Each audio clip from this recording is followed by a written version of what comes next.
Hello friends, स्वागत है आपका रौनक कंप्यूटर एंड अकाउंट्स में। आज हम सीखेंगे जो टेली प्राइम का नया रिलीज है 6.1, उसमें अपने को GSTR1 और GSTR3 भी कैसे प्रिपेयर करना है। तो पहले आज अपन सीखेंगे GSTR1। अब GSTR1 तैयार करने से पहले आपको कौन से फीचर्स हैं जो ऑन करने हैं जिससे आपको किसी भी तरह की कोई प्रॉब्लम ना हो। तो स्टार्ट करते हैं। पहले आपको क्या करना है, अल्टर में आना है और वाउचर में आपको इसमें क्यों आ रहे हैं, यहाँ पर देखिए ऑप्शन आ रहा है रिटेन ओरिजिनल वाउचर नंबर। अगर आप ये ऑप्शन ऑन रखते हैं तो अगर बीच में मान लीजिए आपके कहीं पर कोई बिल मिस हो गया है और आपने उसको एंट्री करना भूल गए, मान लीजिए 10 नंबर बिल है, वो आपने एंट्री नहीं की, उसकी 10 नंबर की जगह 11 नंबर आपने एंट्री कर दी 10 की जगह। तो अगर रिटेन ओरिजिनल नंबर रहेगा तो बीच में आप किसी भी बिल को एंटर नहीं कर सकते हो। एग्जाम्पल ले लेते हैं। मान लीजिए मुझे ये यहाँ 3 नंबर बिल है मेरे पास, ये 4 नंबर का है, मैंने गलती से 3 पे ऐड कर दिया है और 4 वाला 5 है और मैंने इसको 4 पे ऐड कर दिया। अब मुझे 3 नंबर जो बिल है बीच में नया ऐड करना है, तो मैं यहाँ क्या करूँगा, Alt I। लेकिन आप देख सकते हो यहाँ पर सीधे 5 नंबर बिल ही ओपन हो रहा है, यहाँ पर 3 नंबर ओपन नहीं हो रहा है। अब मुझे बीच में अगर बिल डालना है तो मैं कैसे डालूँगा। अगर मैं यहाँ पर 10 जून को जाके डेट पे कोशिश करता हूँ कि वहाँ पर आ जाए, तो मैं यहाँ पर 10 जून लगा रहा हूँ तो भी यहाँ पर 5 नंबर बिल आ रहा है, 1 से लगा रहा हूँ तो भी आ रहा है। तो इसके लिए आपको क्या करना है, अल्टर में जाना है, वाउचर टाइप में जाना है, यहाँ पर आपको सेल्स लेना है और यहाँ पर जो ऑप्शन है रिटेन ओरिजिनल वाउचर नंबर, इसकी जगह करना है आपको रीनंबर वाउचर। अब आपको changing the method of voucher numbering will effect voucher number exciting transaction continue, yes करना है। अब इसको आप जैसे ही सेव करोगे तो फिर आपको ये पूछेगा accept master and update voucher और एन फॉर बैक, आपको यहाँ पर यस करना है, सारे वाउचर को अपडेट करना है। ये हो गए हमारे वाउचर अपडेट, ज़्यादा टाइम नहीं लगेगा। अब मैं DSS करके सेल्स के वाउचर में आऊँगा। अब मुझे 3 नंबर बिल बीच में ऐड करना है, तो यहाँ पर मैं Alt I करूँगा तो आप देख सकते हो 3 नंबर बिल मेरे यहाँ पर ओपन हो चुका है दूसरा। तो मैं यहाँ पर बीच में जो भी मुझे बिल ऐड करना है मैं इजी गोइंग यहाँ पर ऐड कर सकता हूँ। अगर वो ऑप्शन आपने वहाँ पर रिटेन ओरिजिनल नंबर अगर कर रखा है तो वहाँ पर आपको ऑप्शन री नंबर वाउचर का करना है, जिससे आप बीच में, ये देखिए 3 नंबर मैंने बीच में ऐड कर लिया है।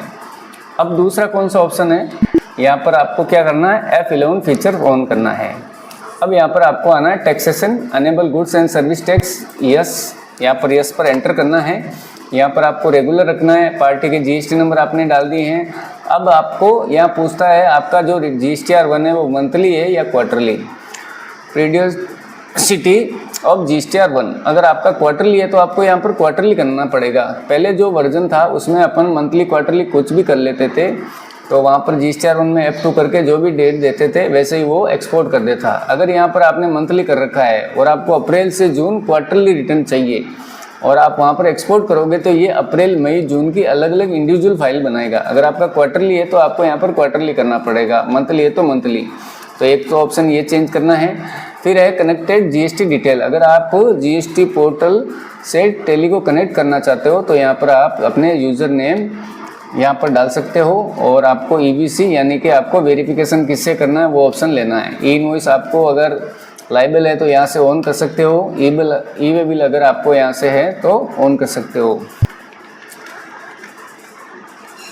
इसको एंटर करके सेव करना है। फिर मेन जो अपना ऑप्शन है वो आपको ध्यान रखना है, set alter company GST rate and other detail, इसको यस करके यहाँ पर अपना जो ऑप्शन है वो करेंगे। अब यहाँ पर ये पूछ रहा है HSN और SSC, अपने GST संबंधित जो डिटेल है वो अपने किस पे सेट कर रखी है, आइटम पर। वो मैंने वीडियो बना के डाल रखा है इससे पहले वाला, उसमें मैंने बता रखा है आपको GST कहाँ पर सेट करनी है। यहाँ पर आपको नोट डिफाइंड रखना है, all section, minimum length of HSN, आपके जैसे भी लाइबल हो, अगर 5 करोड़ तक है तो आपको 4 डिजिट रखने हैं, 5 करोड़ से 10 करोड़ है तो आपको 6 डिजिट और 10 करोड़ से ऊपर है तो 8 डिजिट रखना है।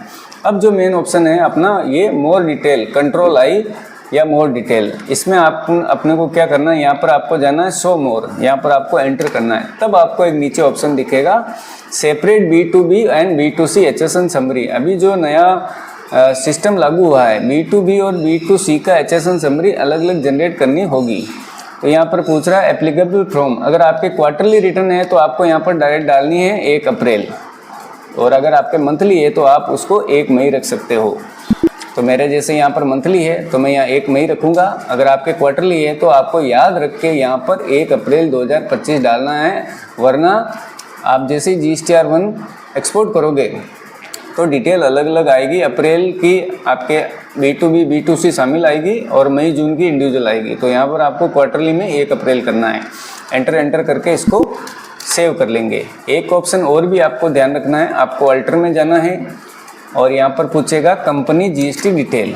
अब यहाँ पर अपने को क्या करना है, ये ऑप्शन अभी भी खुला था, यहाँ पर आपको करना है F12। अब सबसे नीचे एक ऑप्शन आ रहा है अपने को, अगर कोई ऑप्शन नहीं दिखता तो यहाँ पर यस कर लेंगे। सबसे नीचे अपने को ऑप्शन आ रहा है ignore difference in tax value. ये ऑप्शन आपको यहाँ से यस करना है। यहाँ से यस करने पर ये ऑप्शन आपको कहाँ दिखेगा, यहाँ पर पूछ रहा है ignore difference in tax value up to 1 rupees. आपको 1 रुपये तक अगर टैक्स में डिफरेंस है तो ये एरर नहीं देगा आपको GSTR1 में। तो यहाँ पर 1 रुपये डालना है, ग्रेटर और लेसर देन कंप्यूटेड टैक्स। और बाकी कोई भी ऑप्शन यहाँ पर आपको कोई भी चीज़ आपको नहीं छेड़नी है। एक चीज़ और देखनी है आपको, स्टॉक आइटम में मान लीजिए आप स्टॉक आइटम क्रिएट कर रहे हो तो यहाँ पर आपको स्टॉक आइटम पे ही स्पेसिफाई डिटेल करनी है, बाकी आपको ग्रुप वगैरह पे कुछ भी नहीं करना। जैसे यहाँ पर ग्रुप है तो मैंने क्या कर रखा है, should quantity of item added yes करना है, एज पर कंपनी, और स्टॉक ग्रुप रखना है, as per company stock group रखना है। यहाँ पर किसी भी तरह की कोई GST आपको सेट नहीं करनी है। आपको सेट कहाँ करनी है, यहाँ पर आपको करना है स्पेसिफाइड डिटेल। यहाँ पर आपको HSN डिस्क्रिप्शन और स्पेसिफाइड डिटेल टैक्सेबल GST। अगर आपके यहाँ पर GST CGST अलग अलग नहीं आ रहा है तो आपको यहाँ पर क्या करना है, F12 करना है और यहाँ पर ये ऑप्शन यस करना है। मान लीजिए आपने जैसे ही टैली ऑन की और आपके पास इस टाइप का ऑप्शन आ रहा है, यहाँ पर स्पेसिफाइड डिटेल टैक्सेबल। अब CGST SGST आपके शेष यहाँ पर शो नहीं हो रहा, तो यहाँ पर आपको F12 करना है और यहाँ पर आप देखिए ये ऑप्शन है provide breakup of tax rate, yes करना है, और प्रोवाइड शेष रेट डिटेल, यस करना है। रिवर्स चार्ज अगर आपके काम आ रहा है तो यहाँ से आप यस कर सकते हो। एलिजिबल फॉर इनपुट क्रेडिट आपके काम आ रहा है तो यस कर सकते हो।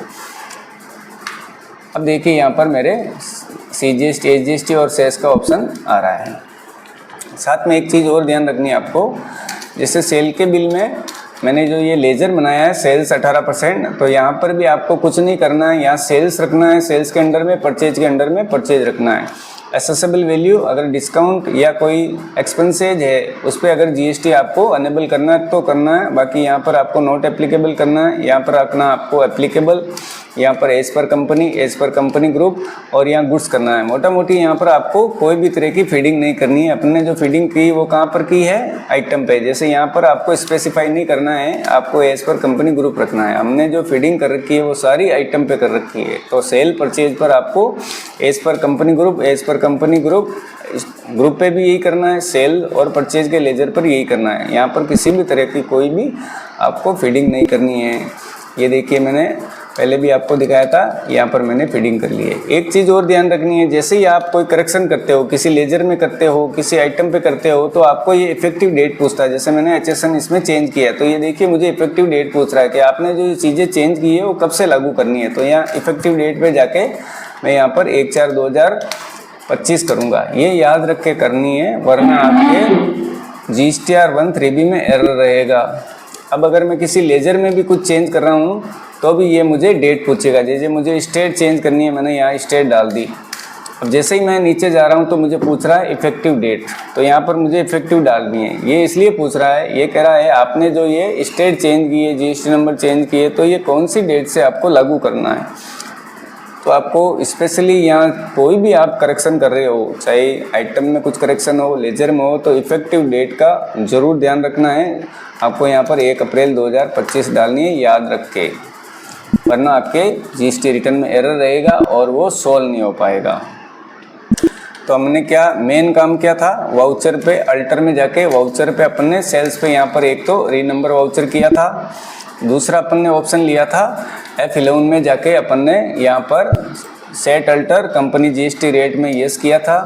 यहाँ पर अपने ये ignore difference in tax value जो F12 में ऑप्शन है, यहाँ से इसको यस किया था। और साथ में यहाँ पर अपन ने कंट्रोल आई मोर डिटेल में जाके यहाँ पर शो मोर करके और यहाँ पर B2B सेपरेट HSN में डेट डाली थी। क्वार्टर लिए तो 1 अप्रैल ही डालनी है, मंथ लिए तो 1 मई डालनी है। ये चीज़ें अपने को यस करनी है। फिर अपने को जाना है GSTR1 में। अब जैसे ही मैं GSTR1 में जाऊंगा, जो जो चीज़ें मैंने चेंज की है तो GSTR1 में जाते ही वो मुझे सबसे पहले सारी एंट्री को रिफ्रेश करेगा। ये पूछ रहा है GST related detail were altered in master return, hence opening the report will be update GST status of 14 वाउचर, do you want to open the report? Yes करना है।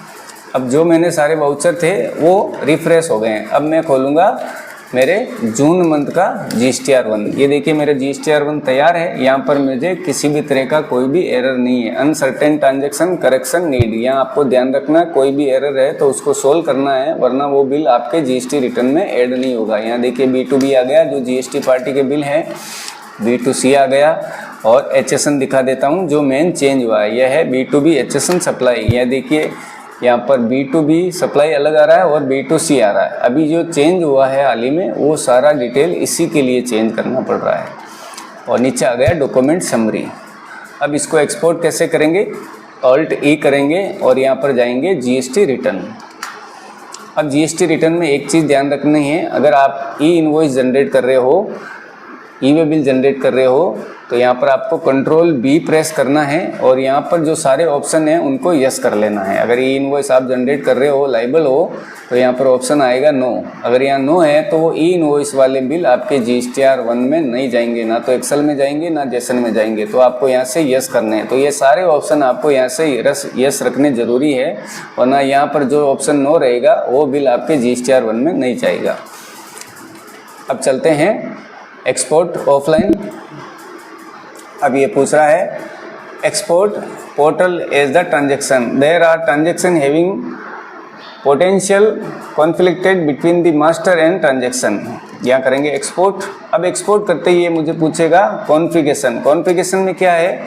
File format. यहाँ पर आपको एक्सेल में लेना ही है, जेसन में। अगर जेसन में चाहिए तो जेसन ले सकते हो, एक्सेल में चाहिए तो एक्सेल। अगर आपको पोर्टल पे रिटर्न फाइल करना है तो जेसन फाइल ही जाएगी, और आपको आगे अपने वकील या सीए को भेजना है तो एक्सेल और जेसन दोनों भेज सकते हो। मैंने एक्सेल कर दी। शो मोर में अपने ऑप्शन है ओपन फोल्डर आफ्टर एक्सपोर्ट। इसको आप शो करोगे तो आएगा ये ऑप्शन, यानी कि जिस जगह ये फाइल जाके सेव होगी वहाँ ये फोल्डर ओपन होगा। अब कौन से लोकेशन में होगी? ये लोकेशन यहाँ है फोल्डर पाथ। आप अगर चाहो तो यहाँ से चेंज कर सकते हो, सेलेक्ट फ्रॉम ड्राइव। जहाँ भी आपको जिस जगह इसको सेव करनी है वहाँ जाके इसको सेव कर सकते हो। फिर अपन करेंगे एक्सपोर्ट। F8 का भी ऑप्शन है अपने पास, जेसन और उसका डायरेक्ट भी देख सकते हैं। और F6 का है, आपको लोकेशन चेंज कर सकते हो, आपकी जो फाइल है वो कहाँ पर जाके आपको सेव करनी है। तो आप कॉन्फ़िगरेशन में जा सकते हो या F6 में गए।